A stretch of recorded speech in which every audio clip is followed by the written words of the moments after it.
All right, let's give this a round number two. Uh, I need to make some kind of video, document something, and even though I'm a fast typer, it's probably more just to let me ramble off out of my head. I'm making this video to uh, convey to other people that hope exists. You can dig yourself out of the worst rut imaginable, and it's never as bad as it seems, and things can always get better. So the story is incredibly long and has many parts to it, so I'll probably do it in segments. I'm going to give you kind of a brief timeline and some bullet points to see the up and down, and then I'll fill in the gaps with these segments of story, plural. So, 2006, beginning of 2006, January, February 2006, I was engaged. I had just graduated college, started my career, was doing really well. I was building a multi-million-dollar commercial building, just from the ground up, right at 22 for my dad, actually, for his company. And things were good. I was getting married that year. My education was done. My career was well underway. I had plenty of friends, long time friends, still do. But it was going really well. I thought I was on top of everything. Later that year, things started getting a little crazy, but we'll fill that in later. We'll say so. Well, that year, I will note that I did get married at the end of 2006. But I also, in the middle of 2006, got severely injured. I popped my back pretty good. I was hospitalized, ultimately 2 surgeries, some other stuff. So that gets filled in the middle. 2000, fast forward 2010, I had 2 kids. 2011, I should say. It was July of 11. Well, even 2010 now. Was rehab and some other stuff, which we'll get to. But 2010, 11-ish, so 4 years later, I was divorced, or separated, on my way to becoming divorced. 2 kids. Parker was 3. Ellie was a baby. She was 1. My boy and girl. I quit working with my dad, who was the owner of his own business. It was very successful, had a lot of momentum, had tons of employees. Very secure there, just because of the family ties. So yeah, with the separation, I kind of got pushed out of that. I started a complete new career. In the middle of all that, I had struggled on multiple occasions with opiate and benzo addiction. I was completely and utterly out of control, which kind of led up to it. A lot of it. I mean, the marriage was bad. Everything kind of went sideways, and which they kind of reciprocated the addiction and the misery or the circumstance around it. So it perpetuated both sides. The addiction, I'm sure, made things worse, but since things were so shitty, it made my addiction worse.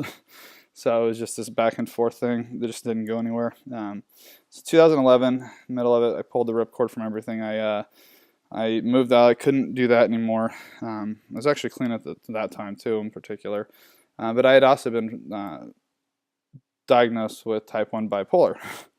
Middle of all of it. So a lot of these crazy mania spells, hospitalizations, psych evals, a lot of stuff that also fed into my addiction, in addition to environmental and social elements or aspects. So yeah, it's just a lot of moving parts, a lot of pieces. It's 2011, I was living in a trailer down by the beach in Southern California. I started a new job as kind of a peon apprentice. No, it wasn't really an apprentice, but I had to start at the bottom. And then now, fast forward 4 years from then, 2014. What's today? December 20th, or no, 19th, 2014. Almost Christmas. Yay, tree. I now, current state of affairs, am happily married, better than in a better situation than I ever was before. I love my wife to death. I love my kids to death. I now have 4, 2-step, 2, of course. And so now we have a nice little Brady Bunch, micro Brady Bunch, mini Brady Bunch, 4 instead of 6. But it's amazing. I mean, I've really progressed in my career. I work in Silicon Valley now. I work from home primarily. I get to fly to San Francisco and hang out in downtown SF once a month. Um, Financially was very well blessed. I closed escrow on a brand new house this year, which I'm sitting in right now, and it to see things like they were in '06, and then everything that happened from 2010, up to 2010, to everything that happened even up till now for the last even 6 months, few months. Um, I had,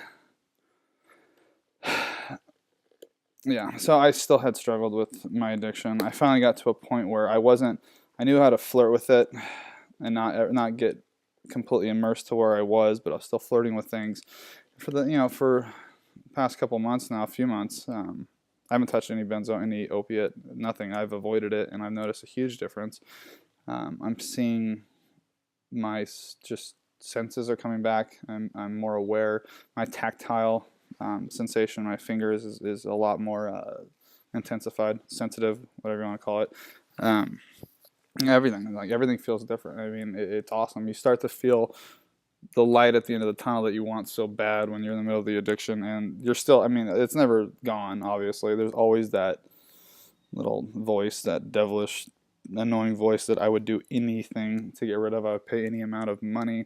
I'd even cut off a limb, but it's one of those things, once you have it, you can't undo it. Once you know what it feels like to be on that stuff and to check out and to look forward to it and to time it and to plan on your calendar when you're going to get next whatever. It's annoying. It's so fucking stressful. I hate it. I was tired of it.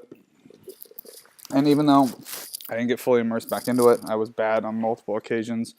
And then now that I just said fuck you completely to it, it's amazing how good things are and how they continue to get better. My relationship with Kristen, my wife, is better than I could have imagined. I definitely don't deserve the love that she gives me, but I do love her to pieces, and I need to work on showing it to her more. So things are good. So I went from great to god awful to great again, better than ever. So I'm at a place now where I want to document this. I want to make these videos. I want to look back if I ever screw up and be stupid again, to put my own damn safeguards in. And I encourage anyone that sees this or watches this to do the same. You have to just know yourself. I know that I don't want to go into a pharmacy unless I absolutely have to. I know I don't even want to hear the pharmacy refill line on the phone. I avoid things like the plague and triggers, whatever you want to call them, but I've learned myself enough to avoid and know what I have to do and collaborate, make videos like this, send things out, whatever, or meetings. There's so many different things. Talking to friends on the phone that I knew from my time in Pennsylvania. I almost said Pittsburgh. It was actually in the middle of nowhere, Pennsylvania, outside of State College, but we'll get to that. So now I just wanted to say things are awesome, and now I want to back up to the next video. I need to do this systematically, or I'll never get all the content in right or relevant. So I'll start in 2006.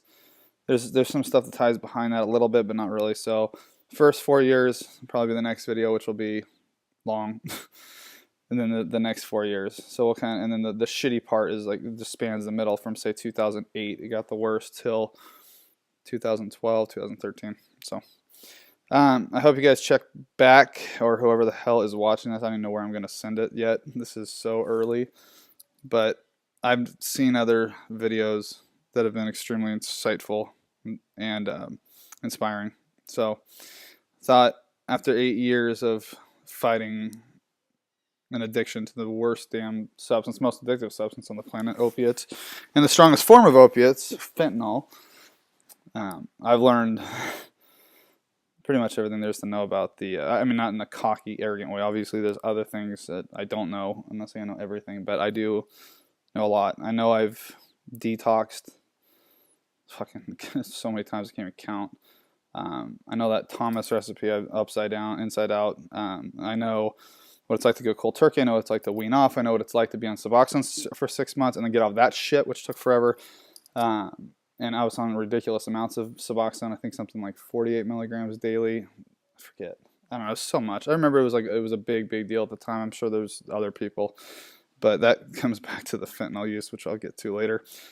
So yeah, it's not It's 8 years solid of addiction, arrest, um, charged with a double felony, getting rid of all of it, which a lot of it was attributed to my bipolar and stuff. And then also that's the other element.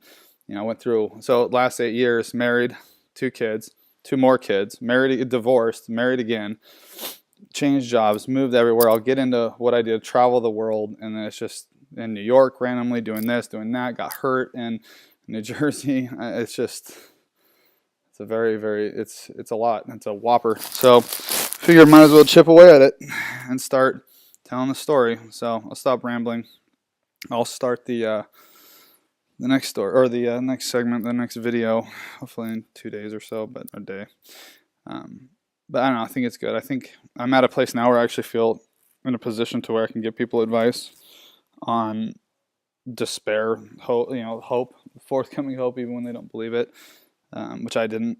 I mean, dealing with, whether the addictions caused from whatever, environmental, social, if there was, I mean, in my case, I'm not blaming my bipolar entirely for my addiction. Of course, it helped feed into it, because I'd be ultra manic. I would hardly ever, I very rarely go down. I'm always up. I'm manic 95% of the time. If I don't take my medication nightly, I'll stay up for 3-4 days straight.